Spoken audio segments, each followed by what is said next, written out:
यसको यो cutting wheel कसरी फिट गर्छ म तपाईहरुलाई देखाउने छु। हेर्नु होला। यो चक्का खोलेर यसलाई हाल्ने छु। यो चाहिँ फलाम काट्ने व्हील हो। यस्तो फलामहरु काट्छ यसले।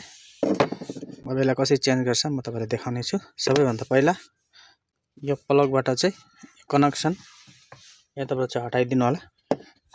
यताबाट हटाएपछि यहाँबाट यो की हो।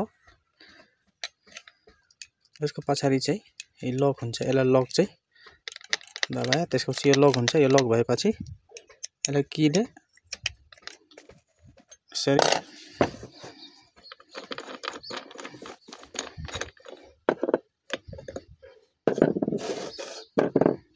खोल्नु। यो खोलिसकेपछि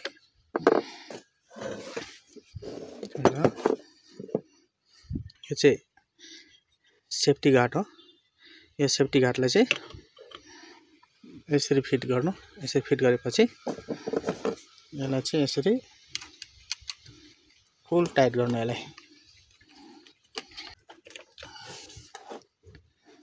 फुल टाइट भएपछि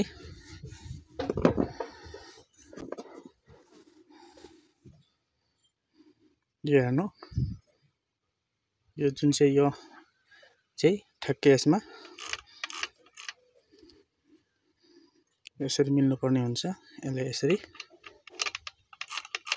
यो लक हो।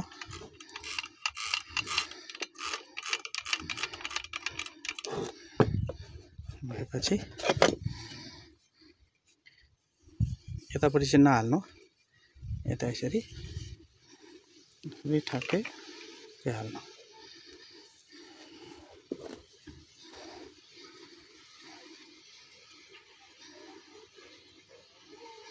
यो चाहिँ यहाँपट्टिबाट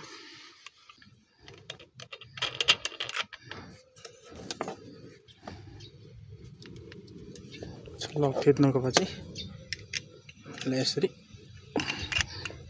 फुल टाइट गर्नु।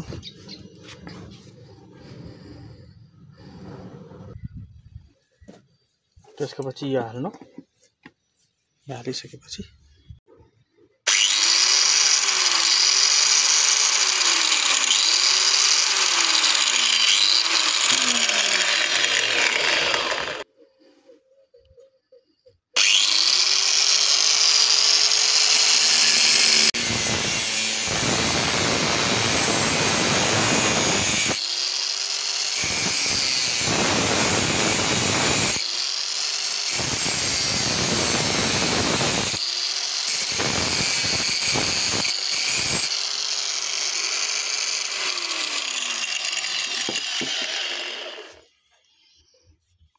तपाईहरुले देख्नुभयो मैले कसरी फिट गरेर कसरी काटे। तपाईहरुले यसरी नै गर्न सक्नुहुन्छ।